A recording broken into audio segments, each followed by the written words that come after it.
एक भक्त प्रवर कालिदास जी हुए हैं जो इसी कोटि के महापुरुष थे। अद्वितीय भक्त निष्ठा उनकी थी। भगवत निष्ठा अद्वितीय उसी की मानी जाती है जो भक्त निष्ठा होती है। भक्त निष्ठा वाला भगवान निष्ठ जरूर होगा और भगवान निष्ठा वाला भक्त निष्ठ जरूर होगा। कालिदास जी श्री रघुनाथ दास गोस्वामी के गांव से 1.5 कोस दूर रहते थे। उसी कुल के थे और ठीक वैसे ही भक्ति थी जैसे पूज्य रघुनाथ दास गोस्वामी की।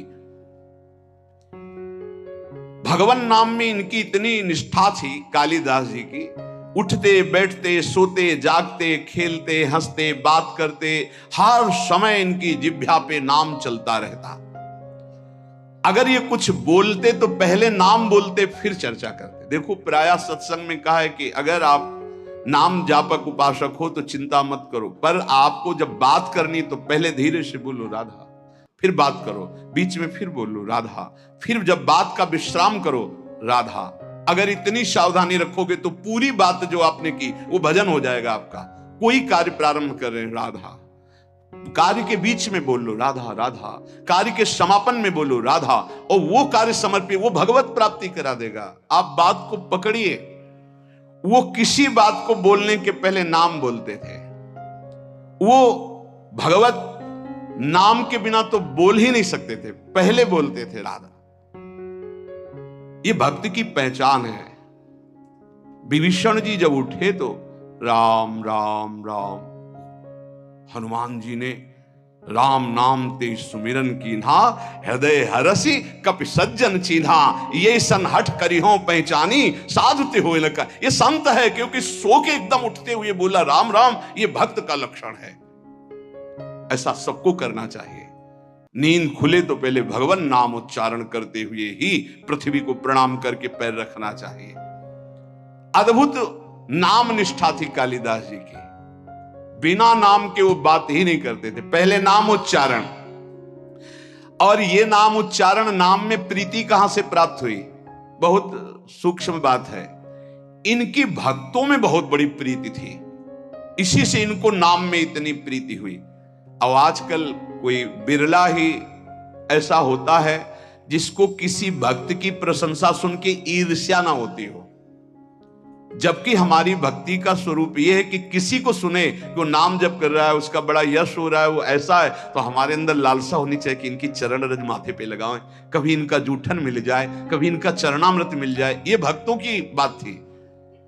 हमारे अंदर क्या होता है? अहम प्रदान होता है तो लगता है क्या है, इतना हुआ, क्या हुआ, वो उससे मात्सर्य और ईर्ष्या प्रकट हो जाती है। ये भगवत विरोधी वार्ता है। अंदर ये बात नहीं आनी चाहिए।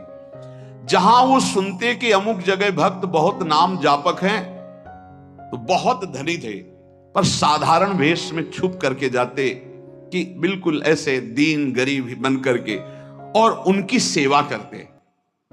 भक्तों को अच्छे अच्छे पदार्थ खिलाने में उन्हें परमानंद का अनुभव प्राप्त होता।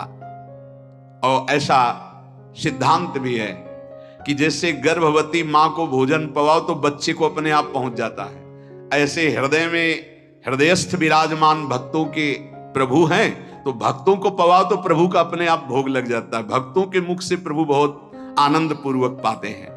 भक्तों को जब श्रद्धा पूर्वक सुस्वाद प्रसाद पवाया जाता है तो उसके स्वाद का अनुभव स्वयं भगवान श्री कृष्ण करते हैं। भक्तों को जब पवाया जाता है, भगवान को अपने भोग लगाने से इतनी प्रसन्नता नहीं होती जितना संतों के भोग लगाने से होती। इसी बात को एक भक्त ने पकड़ लिया और संतों को पवाना शुरू किया श्रद्धा से।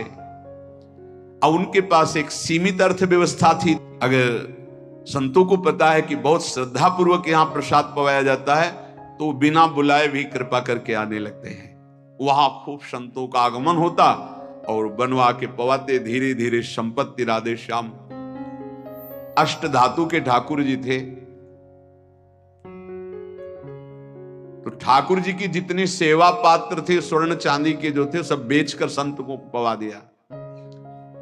ठाकुर जी से कहा कल अगर संत आए और व्यवस्था नहीं हुई तो सरकार आपको बाजार में ले जाएंगे, हम वो आपको बेच देंगे, क्योंकि संत भूखे नहीं जाएंगे, वो आप ही रह गए, वो हमारी संपत्ति।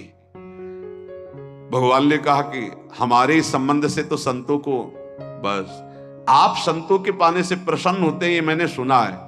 आप अपने भोग लगाने से उतना प्रसन्न नहीं होते। तो अब कल संत आएंगे, अगर उनके भोग की व्यवस्था नहीं हुई तो तैयार रहना, हम आपको बाजार में बेच देंगे। भगवान हंस दिए और कहा, जो संतों की सेवा करता है उसके यहाँ ऐश्वर्य की कमी नहीं रहती। और जरा सा उनका कृपा कटाक्ष, कुल परंपरागत लक्ष्मी जी